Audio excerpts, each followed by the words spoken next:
estão? Boa tarde. Ivanaya, como estão? Podem se sentar, por favor, para já iniciar na nossa sessão. Eu me apresento, meu nome é Erika Tenesaka, sou Quichua do Equador, dos povos do Sul. Eu tenho me dedicado à parte cultural, também faço cinema, minha especialização em roteiros. E agora estou apoiando a Fundação KISS no Departamento de Comunicação e Marketing. Muito prazer. Esperamos responder qualquer dúvida. Também que vocês levem um pouco para casa sobre a realidade que os povos quichuas do Equador vivem. Para começar essa sessão,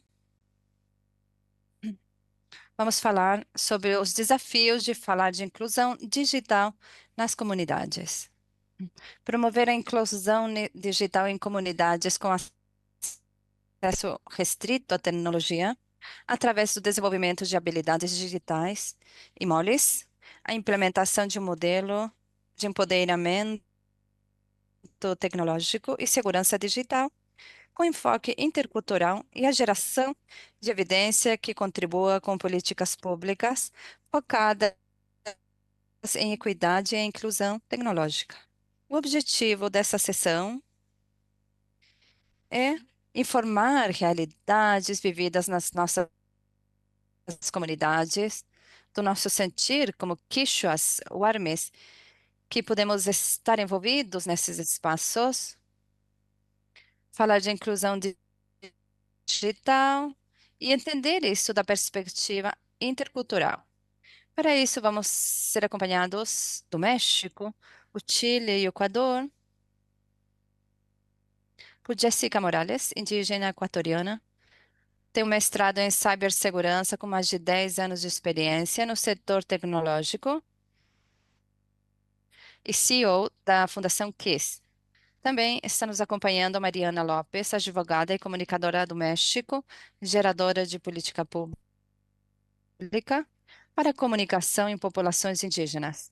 Também estamos acompanhados por Saya Pastillo, equatoriana, licenciada em negócios internacionais, promotora de projetos sociais e educacionais e coordenadora de talento humano da Fundação KISS. Também nos acompanha de forma virtual Francisco Santiago Mexicano Nahual, engenheiro químico ativista pelos direitos indígenas e autonomia dos povos. Também nos acompanha de forma virtual Rodrigo Vidal, engenheiro civil informático chileno com mais de 24 anos de experiência no setor público e privado, especializado em transformação digital e consultor internacional em projetos de tecnologia para as Nações Unidas. Como vamos fazer a nossa sessão?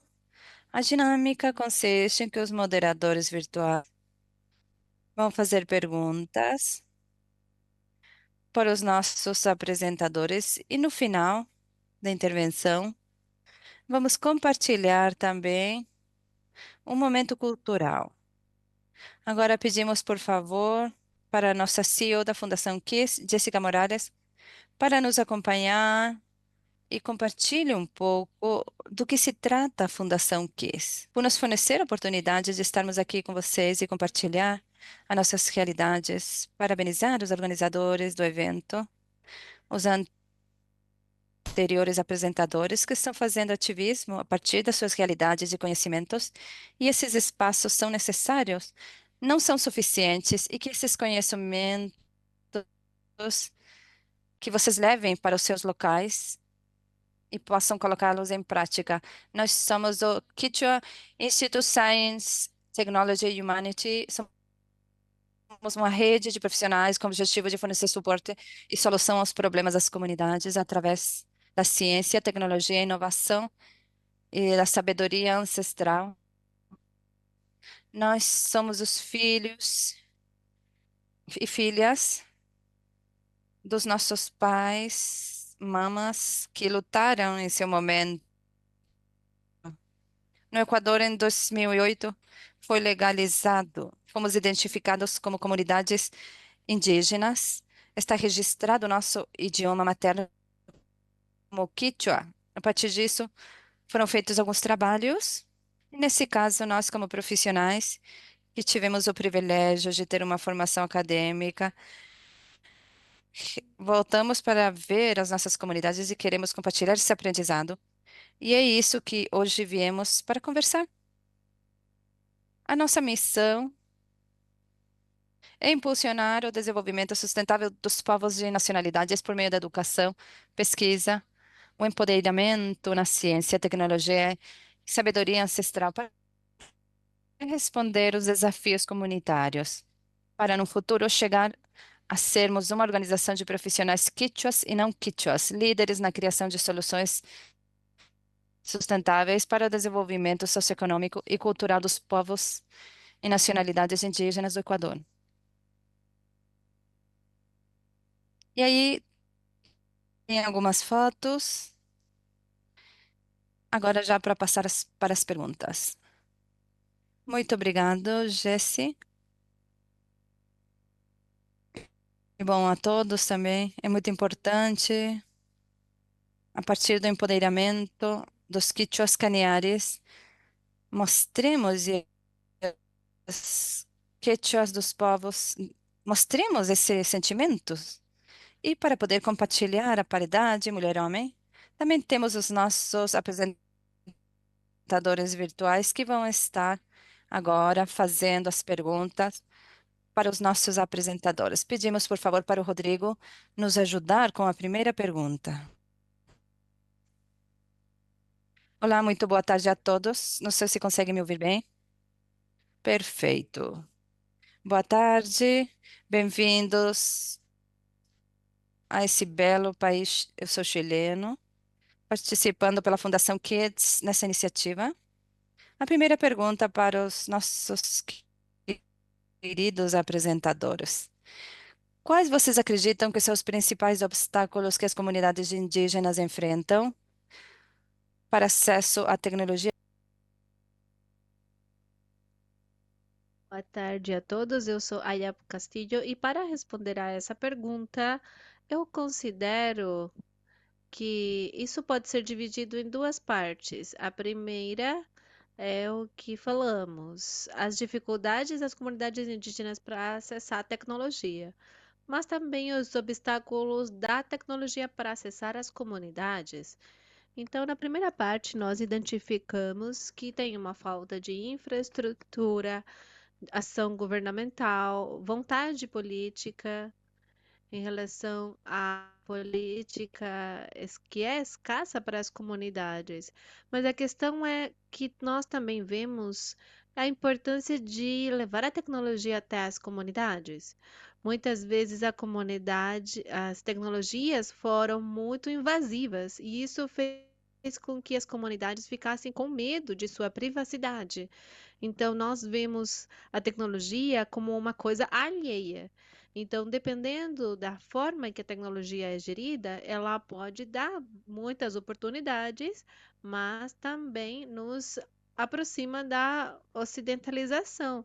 E isso é uma coisa que influi muito nas nossas comunidades. Por exemplo, se nós permitirmos que a tecnologia nos mostre vídeos, o conteúdo que a gente consome, isso se torne uma parte de nós, vai ficar muito fácil a juventude ser influenciada por tendências, roupas, danças, e isso faz com que a gente valorize uma cultura alheia em detrimento das próprias. E isso envolve uma perda de identidade. De fato, isso está acontecendo. Quando nós queremos falar sobre tecnologia, as comunidades, elas se afastam, elas levantam uma barreira. Elas falam assim: se eu usar a tecnologia, eu vou privar o meu filho, vou fazer com que ele perca a sua identidade. E eles não querem isso. Então, uma maneira de identificarmos a problemática, nós vamos falar de fato sobre soluções, mas identificando esses obstáculos da tecnologia para acessar as comunidades, é identificando como isso pode ser bom como a tecnologia poderia entrar na comunidade, sim, porque se nós, como comunidade, dermos passos para que nossos elementos, nossos bordados, se isso também entrasse nesse jogo, as empresas podem também se apropriar culturalmente de nós, acabam vendendo, fazendo comércio com símbolos nossos. Cada elemento tem uma parte importante na nossa cultura, é algo sagrado e acaba comercializando isso. Muitas vezes o cliente final nem sabe o que que ele está comprando, o que que significa isso. Então, a tecnologia, ela tem sido muito invasiva nas comunidades e isso é um problema agora para poder levar a tecnologia até elas e falar sobre alfabetização digital, sobre colocar, por exemplo, o serviço de internet. Como nós vamos falar para elas que queremos que esse serviço seja básico quando a problemática ainda está na comunidade? Como você trata isso de uma forma pacífica, incluindo as comunidades, e não apenas tentando nos convencer de que isso é o melhor? Existe uma barreira, esse é um desafio que eu posso comentar nesse ponto.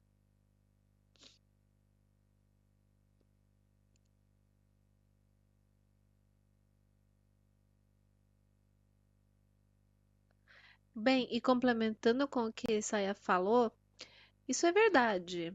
Nas falas anteriores dos nossos colegas, eles falaram sobre acessibilidade à internet, sobre uma rede que não tem infraestrutura, pessoas que têm acesso às redes sociais, mas um outro parâmetro que a gente tem que considerar é acessibilidade, ou seja, quanto dinheiro uma família precisa investir para ter um dispositivo móvel?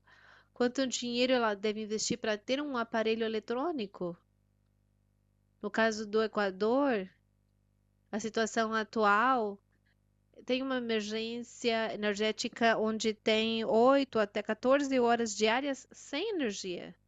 Então, esse parâmetro de termos acessibilidade a esses dispositivos eletrônicos fica difícil para o orçamento familiar. E o que está acontecendo com a internet, inteligência artificial? Eu posso dizer que todos os algoritmos que estão alimentando os padrões da IA simplesmente não são alimentados por comunidades indígenas porque eles não têm acesso a dispositivos, não têm acesso à internet. Então, desde agora, temos uma problemática identificada. E ali nós temos que trabalhar de uma forma triangulada com a academia, organizações associadas, que nem nós aqui, organizações internacionais que estão envolvidas diretamente nas políticas, nos fundos a serem implantados, massificados em nível de Estado e levar isso para políticas locais.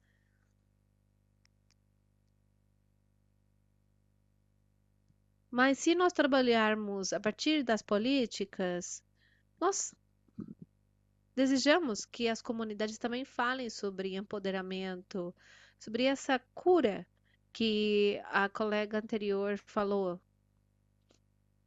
A ferramenta da internet e da conectividade é uma coisa de que nós precisamos, mas se continuarmos pensando que é uma coisa alheia, nunca vamos sentir que isso traz um benefício para nós. Quando nós falamos sobre o coração, sobre como aprofundar nas problemáticas das comunidades, isso sempre vai ser visto de uma forma alheia. A gente vai pensar, ah, essa organização quer vir aqui para oferecer um serviço que é deles.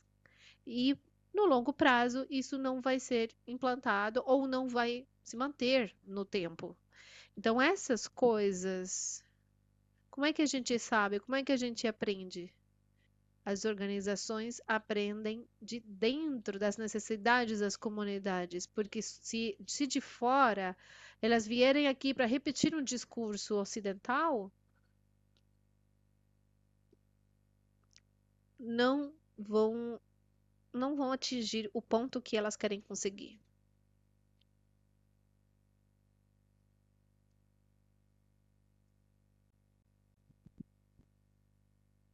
Vamos passar a palavra para a Mariana. Obrigada, colegas. Eu queria complementar dizendo que esse é o obstáculo mais importante, mais evidente no caso dos países latino-americanos. Programas de governo, programas de sociedade civil, que muitas vezes veem a conectividade de uma forma muito reducionista, ou seja, limitada à cobertura de rede telefônica, sendo que isso é uma coisa bem mais complexa para termos um acesso significativo, né? Como realmente garantir que esse acesso tenha uma apropriação tecnológica, entendida como um processo em que o objetivo não é a tecnologia, que ela pode ou não fazer parte do processo. O que está no centro é as necessidades das comunidades. Também entendendo que, dentre as soluções tecnológicas, tem um leque de ferramentas e soluções que podem satisfazer a necessidade de comunicação. Nem sempre é a internet. Pode ter rádio HF, como as que são colocadas na Amazônia, ou em locais com pontos de conexão muito distantes, então usa essa tecnologia. Já teve projetos com Rizomatic justamente na Amazônia. O objetivo é que as comunidades, a partir dos linhamentos dos órgãos internacionais, como o 169 da OIT, tenham suas próprias ferramentas, que não seja um governo que venha aqui para fornecer infraestrutura, mas que as próprias comunidades se apropriem das tecnologias, que elas entendam da parte tecnológica, operacional da rede. Uma alternativa é redes comunitárias, que permitem ter uma visão da tecnologia que não visa extrair, não visa implantar uma coisa. Esse é um assunto que a gente quer levantar hoje. Por que que a gente não repensa as tecnologias? E para que estamos trabalhando em conectividade e tecnologia? Se no final das contas, nossos projetos só servem para conectar o mundo, conectar as pessoas, e essas pessoas possam ser mais um eco, mais uma voz para os interesses ocidentais, prejudiciais, que já romperam instituições sociais e que trouxeram outras consequências, por exemplo, a reprodução de discursos racistas, xenofóbicos.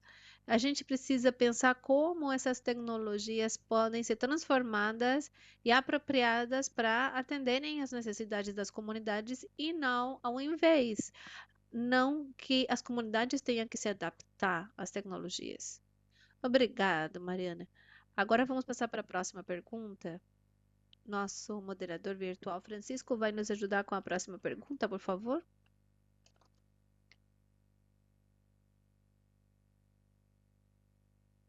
Ah, falando Quechua. Boa tarde. Eu falo do México. Meu nome é Marcelino Francisco Mariano. Eu sinto muito prazer em estar aqui, todos nós juntos, juntas. A pergunta é: como as tecnologias digitais podem ser adaptadas para satisfazer as necessidades específicas das comunidades? Se cada um de vocês pudesse falar, no máximo 2 minutos. Sim, vamos lembrar os palestrantes para responderem em apenas 2 minutos, para que possamos ouvir todas. Vamos iniciar com Mariana.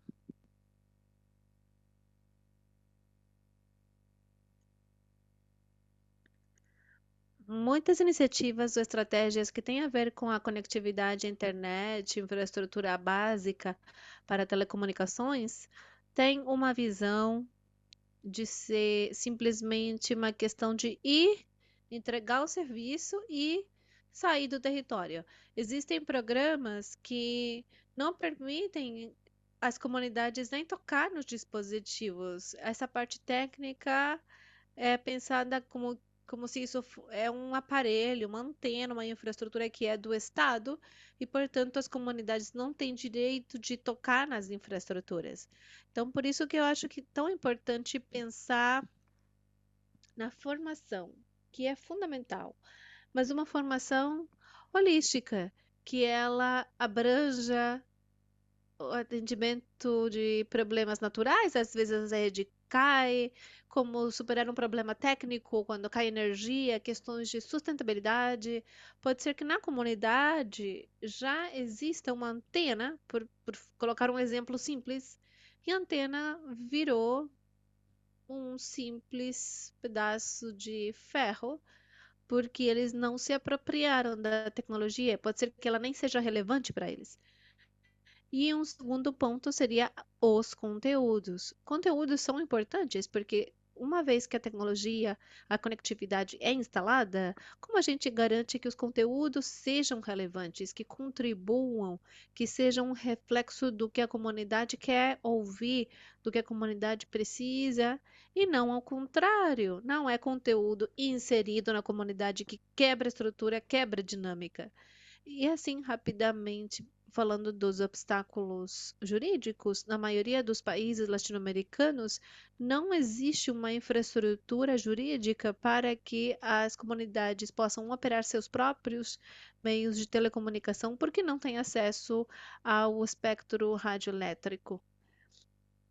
Nós, no país, temos associações indígenas para o uso de radiodifusão, telecomunicações, mas a maioria dos países latino-americanos não tem isso. Apenas permissões específicas, eles podem usar outros convênios, mas é importante que todos os países tenham esse tipo de acesso. E em questões jurídicas, não interferir nesses conteúdos, nesse uso das tecnologias, porque, por exemplo, no México, tem um programa Nossas Rádios, Nossas Normas, uma comunidade que usa sua própria radiodifusão, eles não querem colocar propaganda política, porque o Estado agora quer impor seus conteúdos e suas formas, sendo que as comunidades indígenas são anteriores ao Estado mexicano, têm seus próprios sistemas normativos e o sistema de partidos políticos vai contra essa visão deles. Então, é isso que eu queria propor. A importância de ver a telecomunicação não apenas com um sentido de difusão, mas como isso está alinhado com os saberes dos povos. Obrigada, Mariana. Devido ao tempo, vamos ter apenas mais uma resposta. Saia pode falar para nós? Então, para que as tecnologias sejam adequadas e suficientes às comunidades indígenas, primeiro um dos elos principais que nós temos que pensar é que elas têm que se adaptar ao contexto cultural. Por exemplo, se quiserem colocar um projeto tecnológico, por exemplo, na minha comunidade, elas vão em 21 de junho, ninguém vai ouvir eles, porque no contexto cultural existe uma festa sagrada naquele dia e todos estão muito envolvidos e participando da festa. Se eu for naquela data, ninguém vai me dar atenção. Então, temos que, da parte cultural, temos que entender a comunidade a qual estamos indo. Agora, a parte linguística. No Equador, temos 18 povos, 14 nacionalidades, cada um com seu dialeto, vestimenta, cultura, tradição. Se a gente não conhece para onde estamos indo, não seremos bem-vindos. Então, tem que conhecer o contexto linguístico. Tem várias comunidades, inclusive temos comunidades não contatadas, que é essencial podermos nos comunicar com elas. Quechua é o idioma mais falado, mas existem vários outros dialetos. E o contexto socioeconômico. Se nós fizermos uma implementação, isso não é sustentável no tempo, vamos colocar a internet da melhor qualidade, mas a gente não ensina, não tem um programa gratuito para acompanhar a alfabetização digital, ou a gente não ensina as crianças como manter esse projeto. Esses são elos chaves para poder aprofundar. O principal é trabalhar o fato de nós aqui estarmos reunidos, como foi falado numa palestra anterior, jovens ouvem jovens. E nada melhor do que criar uma política pública incluindo jovens indígenas, jovens das comunidades, nessa política que eu estou criando para eles. Então, esse é um ponto, uma contribuição que eu queria fazer. Obrigada, Saia. Agora vamos ouvir a próxima pergunta. Rodrigo, você poderia fazer a próxima? Claro. A última pergunta desse bloco para o painel é a seguinte: qual o papel da cultura e das tradições na adoção de soluções digitais? Peço, por favor, para serem bem precisas nos comentários devido ao tempo. Vamos ouvir Jéssica?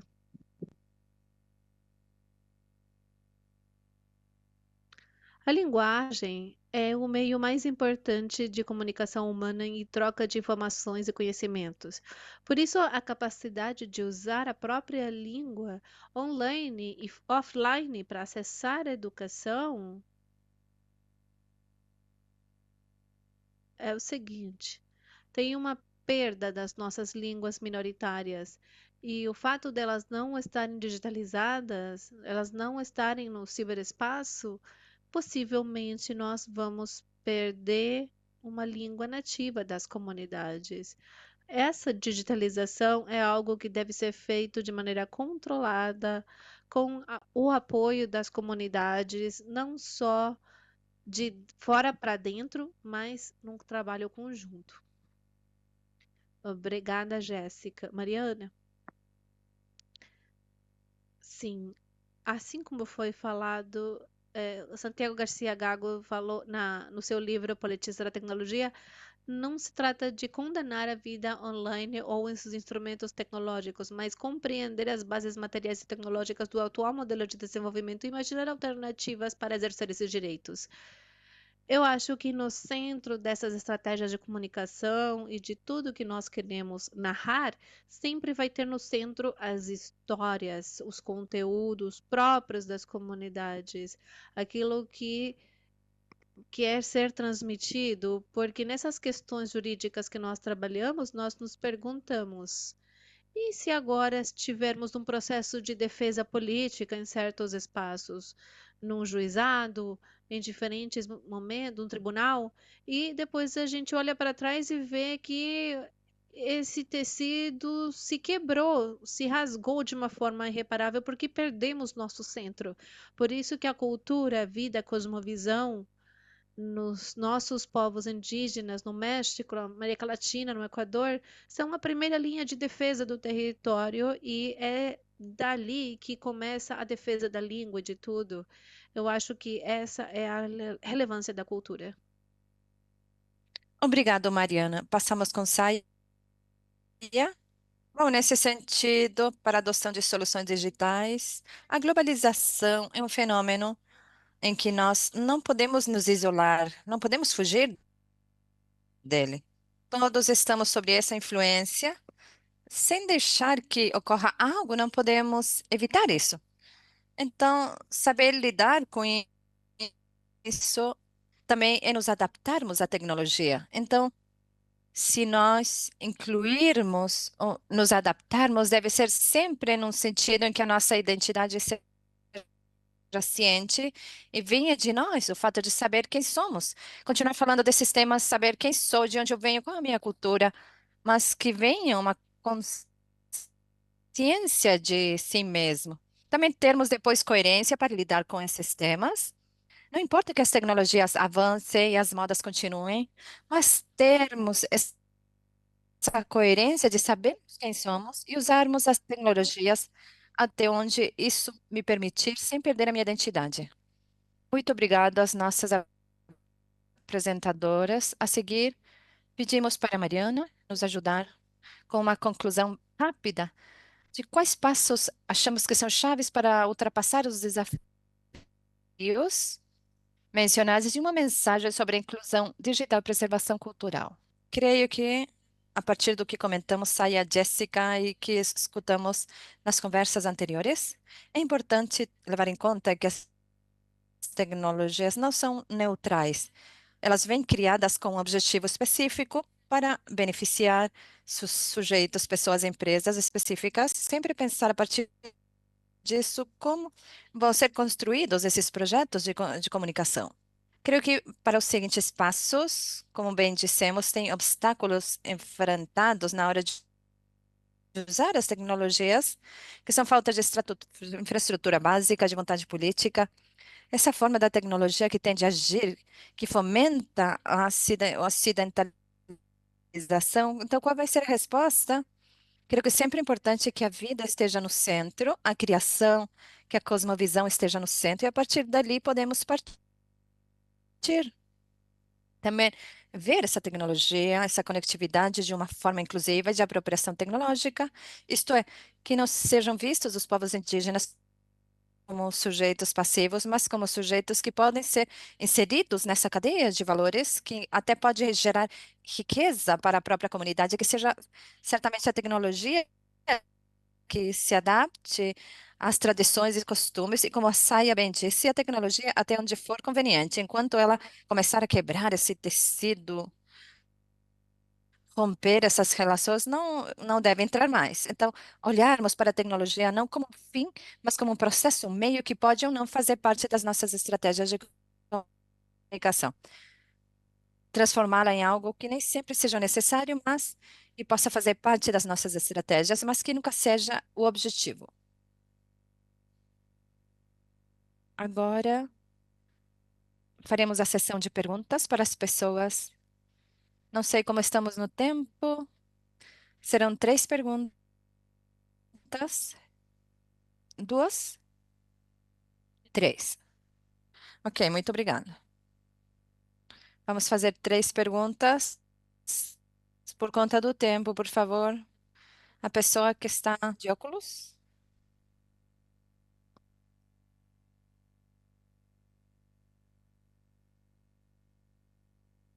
Sim, o senhor. Muito obrigado, colegas. É uma honra tê-los como compatriotas aqui representando o Equador, país que atualmente enfrenta uma agenda de transformação digital por conta do Ministério de Telecomunicações e Tecnologias da Informação. Perante isso e as valiosas opções sobre como essas perspectivas e cosmovisões ocidentais estão se estabelecendo nas populações indígenas a partir de organizações e projetos. Mas eu quero perguntar para vocês, a partir da visão estatal e institucional, o que vocês consideram que deveria ser abordado numa estratégia para que as populações indígenas possam garantir espaços de participação cidadã? Num país como o nosso, do Equador, que está cheio de espaços de participação cidadã formal, mas tem se tornado espaços de validação de propostas e para convidar pessoas que representam ou parcelas minoritárias, sem fornecer a eles, a partir de um planejamento, a palavra para que possam, a partir das suas necessidades, fazer as propostas. Então, quais têm sido as suas estratégias onde que vocês representam, tem permitido que os ministérios ou outras instituições vocês possam introduzir a sua cosmovisão e, portanto, todos os seus objetivos? Obrigado. Talvez alguém de vocês possa ajudar com a resposta. Obrigado pela intervenção. Sim, tem sido um desafio. A organização está legalmente constituída desde junho de 2022. É algo que estamos trabalhando nisso. Ainda não temos direta participação com o governo. Entendemos que tem esforços do governo atual em fazer um levantamento de agenda de transformação digital, mas não teve muitos espaços onde possam estar organizações como as nossas. Por isso, usamos esse espaço para fazer esse ativismo, considerando os projetos que fizemos, as experiências que identificamos na implementação de projetos. Assim, podemos trabalhar com você logo da reunião. Ter uma aproximação seria o ideal. Nós não somos os donos da verdade, nós estamos dispostos a continuar trabalhando, continuar unindo cosmovisões, porque finalmente é aí que vai nos levar em frente para trabalharmos num bem comum que é o acesso à internet nas comunidades. Obrigada. Seguinte pergunta, mais alguém? Lá atrás, alguém ergueu a mão?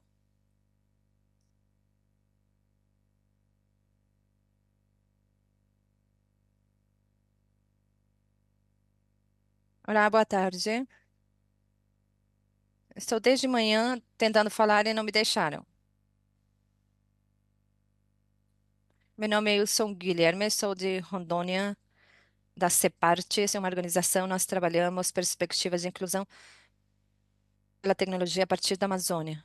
Fiquei pensando muito quando falaram da inclusão digital de povos tradicionais, indígenas, da perspectiva de constituição de parcerias maiores que possam ser desenvolvidas, conectividade, e pensar em tecnologias que possam emancipar os povos. Por exemplo, na Amazônia, hoje temos uma constituição de uma coalizão que pensa na pana por direitos digitais, até amigos das Amazônias e outros países, vamos falar.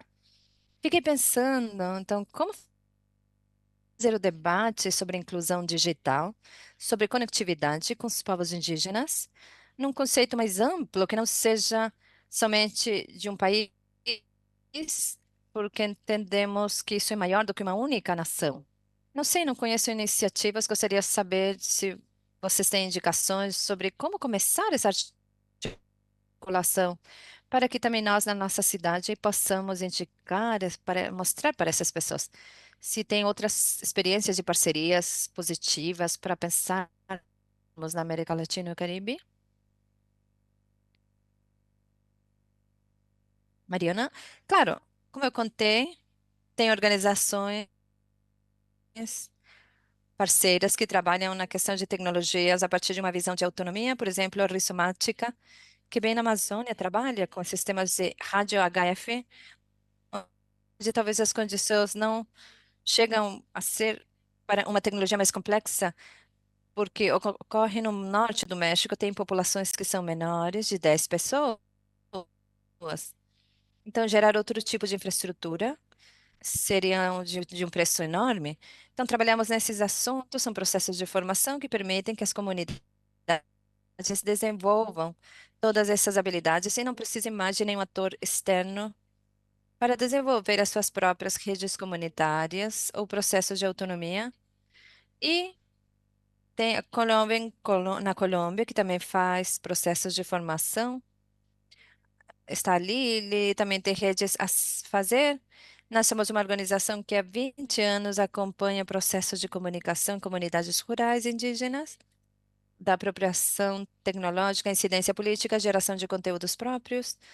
Também podem ser feitas parcerias com outros tipos de organizações, como a APC. Digamos, tem todo.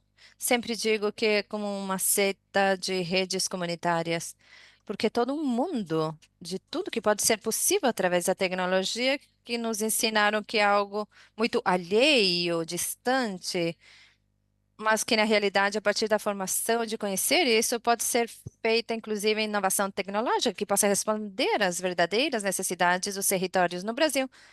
Tem também muitas organizações, Portal Sem Porteiras, tem projetos de redes comunitárias. É muito potente a forma em que pode ser gerada essa nova percepção da tecnologia e como podemos fazer essas inovações que sejam importantes, permitam uma sustentabilidade ao longo do tempo e que seja sempre a partir de uma visão de autonomia. Por conta do tempo e também temos uma intervenção cultural para nós, como Guarmes, Cañaris e também Quichuas e Otavalos, foi muito importante o empoderamento a partir da música e por isso trouxemos um pouco do nosso país e também nos acompanha aqui os nossos Quichuas Otavalo. Aqui agora eu peço para a Anil Malaya para nos acompanhar com o violão e Jesse vai explicar um pouco enquanto fazemos essa intervenção. Do que se trata essa prática tradicional comemorada nos povos quichuas no mês de junho, a festa do Itirai? Primeiramente, agradeço pela assistência, que está a representação da presença das comunidades indígenas nesse evento. Como Saya mencionou, para as comunidades do norte, uma comemoração importante para nós, a partir do Rato Punca, o Inti Raymi, onde em junho é comemorado, se faz um agradecimento para a Pachamama pelas colheitas que trabalhamos todo um ano. Então, nessa celebração macro, a mais importante, apesar de que nós temos problemas nas nossas casas, dedicamos um tempo para agradecer. E esse agradecimento, agora vamos fazer uma representação artística. Convidamos vocês para serem abertos e se integrarem nessa dança. Vamos ir cantando e no final compartilhando algo do nosso país. O que quer dizer isso? Esse é o conceito que temos como comunidade indígena, o Randi Randi, que é a reciprocidade. O que eu dando e dando é o que eu compartilho, mas você se compromete em continuar replicando esse aprendizado. Então, agora falamos de tecnologia, de coisas da pesquisa e tudo isso. Isso passa para a sabedoria ancestral.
Les invitamos.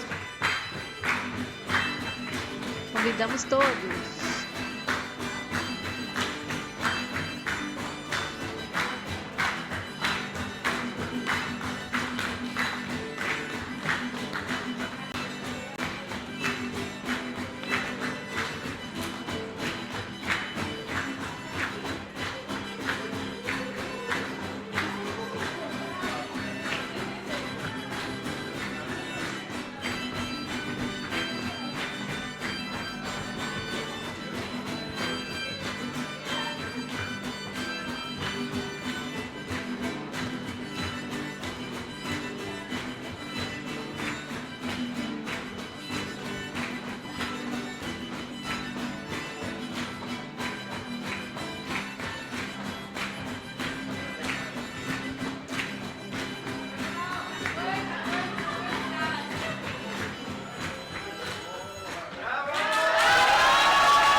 Muchas gracias.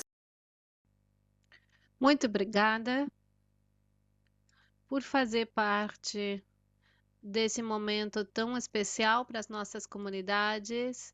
É uma das maiores festas que nós comemoramos e por meio dela também nos empoderamos com os instrumentos. Obrigada, Ari, também residente aqui no Chile, que nos acompanhou hoje. E para encerrarmos, vamos pedir para Francisco para nos ajudar com o encerramento da sessão. Obrigada de todo o coração pelo convite. Eu acho muito bom nós podermos mostrar nossa realidade, porque sofremos muitas coisas que não aparecem na tela. A realidade é bem diferente do que parece, do que nossas crianças, adolescentes e idosos vivenciam. Muito obrigada pelo espaço e espero que ano que vem tenhamos mais delegações quíchuas nesses espaços. Dá para ouvir, sim. Muito obrigado a todos, todas e todos que estiveram aqui. De verdade, foi muito enriquecedor nos ouvirmos, nos encontrarmos e, mais do que nada, poder sentir tudo isso que é compartilhado. Uma coisa que eu levo para casa é o fato de que temos que criar redes, vinculação, que vão atrás da inclusão, que as próprias comunidades possam participar dessas novas fases da globalização em que a tecnologia faz parte disso. Então, só resta parabenizar todas e todos. Obrigada.